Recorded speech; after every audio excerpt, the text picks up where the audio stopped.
हमारे भारत देश में बहुत तरह की दवाएं मिलती हैं, जैसे एलोपैथिक दवा हो गई, आयुर्वेदिक दवा हो गई, होम्योपैथिक दवा हो गई, यूनानी दवा हो गई। एलोपैथिक दवा का मार्केट बहुत ही ज्यादा वेस्ट है, बहुत ही ज्यादा बड़ा है। आयुर्वेदी के बारे में डिस्कस करूं तो आयुर्वेदिक दवा का भी एक बहुत ही बड़ा मार्केट है हमारे भारत देश में।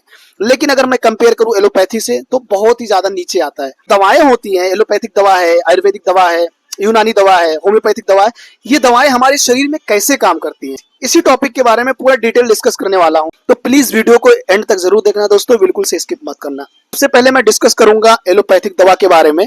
तो अगर मैं एलोपैथिक दवा के बारे में बात करूं तो एलोपैथिक दवा का मार्केट जो है हमारे देश में बहुत ही ज्यादा बड़ा है, क्योंकि दोस्तों ये बहुत ही ज्यादा सिलेक्टेड और बहुत ही ज्यादा इफेक्टिव दवा है एलोपैथिक दवा। इन सभी दवाओं को बनाने के लिए बहुत ही ज्यादा पैसा खर्चा किया जाता है, इनके ऊपर बहुत ही ज्यादा रिसर्च होता है, इनकी अपनी R&D होती है। R&D होने के बाद इनका जो है क्लिनिकल ट्रायल्स होता है, प्री क्लिनिकल ट्रायल्स हो गया, उसके बाद पोस्ट क्लिनिकल ट्रायल्स, उसके बाद इनकी मार्केटिंग बहुत अच्छे से की जाती है। इसलिए जो है इन दवाओं का मार्केट बहुत ही ज्यादा बड़ा है और इसलिए ये दवाएं बहुत ही ज्यादा इफेक्टिव है। तो दोस्तों वहीं अगर मैं आयुर्वेदिक दवाओं के बारे में बात करूं या फिर यूनानी दवाओं के बारे में बात करूं तो ये जो दवाएं हैं ये सारी दवाएं जड़ी बूटियों से बनती हैं, इनको हम बोलते हैं हर्बल ड्रग्स।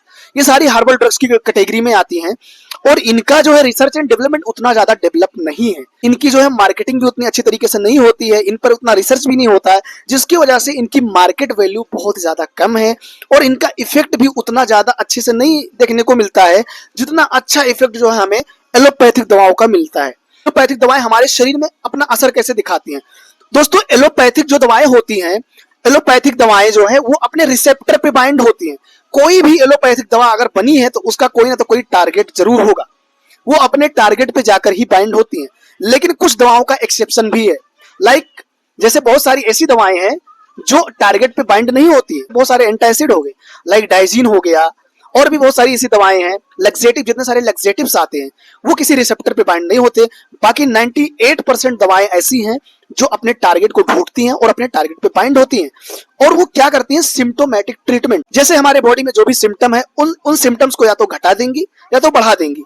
अगर जैसे कि हमारा एग्जाम्पल के रूप में अगर हमारा ब्लड प्रेशर बहुत ज्यादा बढ़ा हुआ है तो हम क्या करेंगे? हम ऐसी दवा खाएंगे जो हमारे ब्लड प्रेशर को कम करती है। तो वो दवा क्या करेगी? जाके अपने रिसेप्टर पे बाइंड होगी और ब्लड प्रेशर को कम कर देगी। या फिर अगर हमारा ब्लड प्रेशर कम है तो हम ऐसी दवा खाएंगे जो हमारे ब्लड प्रेशर को बढ़ाने वाली दवाएं हैं।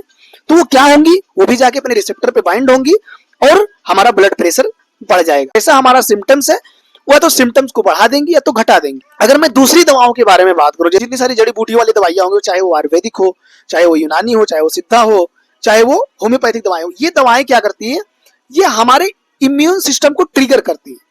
जितनी सारी हर्बल ड्रग्स हैं, जितनी सारी हर्बल दवाएं हैं, उनके अंदर बहुत अच्छे प्रकार के न्यूट्रिशन होते हैं, लाइक विटामिन हो गए, मिनरल्स हो गए। तो ये विटामिन, ये मिनरल्स क्या करते हैं?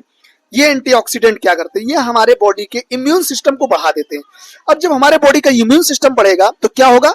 डिजीज के प्रति, वो जो डिजीज है, कोई भी बीमारी, उस बीमारी के प्रति एंटीबॉडी बनेंगी हमारे बॉडी में और वो एंटीबॉडी क्या करेंगी? उस